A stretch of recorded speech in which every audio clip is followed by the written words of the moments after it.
നെല്ലിയാമ്പതിയിലെ കൂട്ടുകൊമ്പന്മാരെയാണ് ഈ കാണുന്നത്. അതെ, ഈ യാത്ര നെല്ലിയാമ്പതിയിലേക്കാണ്. കാർമേഘവും കോടമഞ്ഞും നെല്ലിയാമ്പതിയെ അതിമനോഹരമാക്കിയിട്ടുണ്ട്.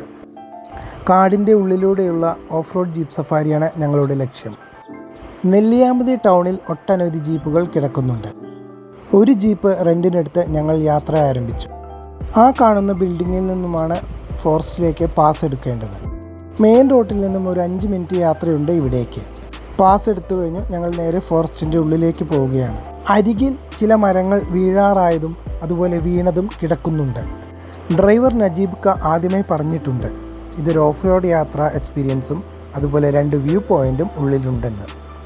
അതുപോലെ മൃഗങ്ങളെ ചിലപ്പോഴേ കാണാൻ സാധിക്കൂ. മുന്നിലെ ജീപ്പ് ശ്രദ്ധിച്ചാൽ മനസ്സിലാകും യാത്ര എത്ര ദുഷ്കരമാണെന്ന്.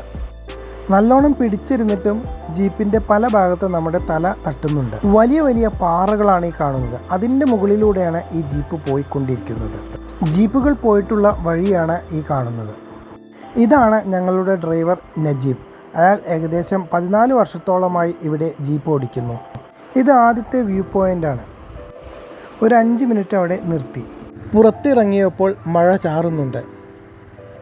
മഴയും കോടമഞ്ഞും ചെറിയ കാറ്റും കൂടി ആയപ്പോൾ നല്ല തണുപ്പ് അനുഭവപ്പെടാൻ തുടങ്ങി. 5 മിനിറ്റിന് ശേഷം വീണ്ടും കാട്ടിൻ്റെ ഉള്ളിലേക്ക്. നമ്മുടെ ജീപ്പ് കടന്നു പോകാൻ വേണ്ടിയിട്ടാണ് ആ ജീപ്പ് അവിടെ നിർത്തിയിട്ടിരിക്കുന്നത്. ഈ ഒരു ഭാഗത്ത് മാത്രമാണ് നിരപ്പായ റോഡുള്ളത്. പോലീസിൻ്റെ വയർലെസ് സ്റ്റേഷൻ ബിൽഡിംഗ് ആണെന്ന് തോന്നുന്നു. പോലീസ് വയർലെസ് എന്നവിടെ എഴുതി വെച്ചിട്ടുണ്ട്. ഇന്നലെ ഇവിടേക്ക് നല്ല മഴ പെയ്തിരുന്നു എന്ന് ഡ്രൈവർ പറഞ്ഞു. ആ പെയ്ത മഴയുടെ ചളിയാണ് ഈ കാണുന്നത്. ഇതാണ് നമ്മളുടെ ഡെസ്റ്റിനേഷൻ. ഏകദേശം 1 മണിക്കൂർ ഇവിടെ ചെലവഴിച്ചു. ഒരു ജീപ്പ് പാറയുടെ മുകളിൽ നിർത്തിയിട്ടിരിക്കുന്നതാണ് ഈ കാണുന്നത്. ആ കാണുന്ന മുകളിലാണ് ജീപ്പുകളെല്ലാം നിർത്തിയിട്ടിരിക്കുന്നത്. ഞങ്ങൾ പതുക്കെ കുറച്ചും കൂടിയും താഴേക്കിറങ്ങി. താഴെ ഒരു പാറപ്പുറത്ത് കുറച്ചു നേരം ഇരുന്നു. അവിടെ നിന്നുള്ള കാഴ്ചകളാണ് ഈ കാണുന്നത്. അഗാധമായൊരു കൊക്കയാണ് ഈ കാണുന്നത്. അത്യാവശ്യം നല്ല താഴ്ചയുണ്ട്. മരങ്ങളാൽ തിങ്ങി നിറഞ്ഞ ഒരു ഭാഗമാണ് ഇവിടെ.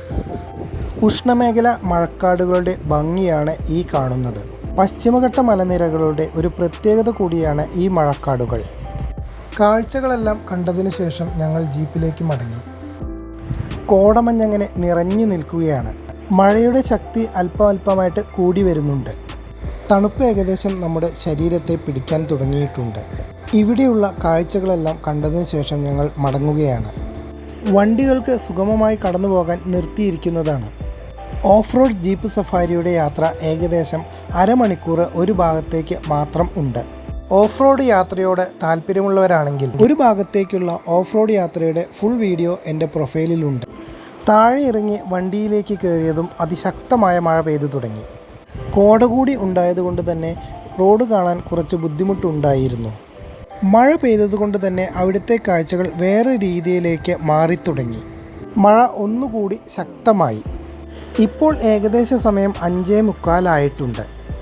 താഴെയുള്ള വ്യൂ പോയിന്റിലിറങ്ങി മഴ പെയ്യുന്നത് കണ്ടുനിന്നു. മലയുടെ മുകളിൽ പെയ്ത വെള്ളമാണ് ആ വന്നുകൊണ്ടിരിക്കുന്നത്. കാട്ടിൽ പെയ്യുന്ന മഴയുടെ ഭംഗിയാണ് ഈ കാണുന്നത്. അത്യാവശ്യം നല്ല തണുപ്പ് അനുഭവപ്പെടുന്നുണ്ട്. പോകുന്ന വഴി ചെറിയ ചെറിയ അരുവികൾ കാണാൻ സാധിച്ചു. ഈ അരുവിയുടെ താഴെയായി ചെറിയ കല്ലുകൾ അടിഞ്ഞത് കാണാം. നെല്ലിയാമ്പതിയിലേക്ക് പോകുമ്പോൾ അതിശാന്തമായി ഒഴുകിയിരുന്ന അരുവികളാണ് ഇവ. എന്നാൽ മഴ പെയ്തപ്പോൾ അരുവികളെല്ലാം അവയുടെ രൗദ്രഭാവം എടുത്തിരിക്കുന്നു.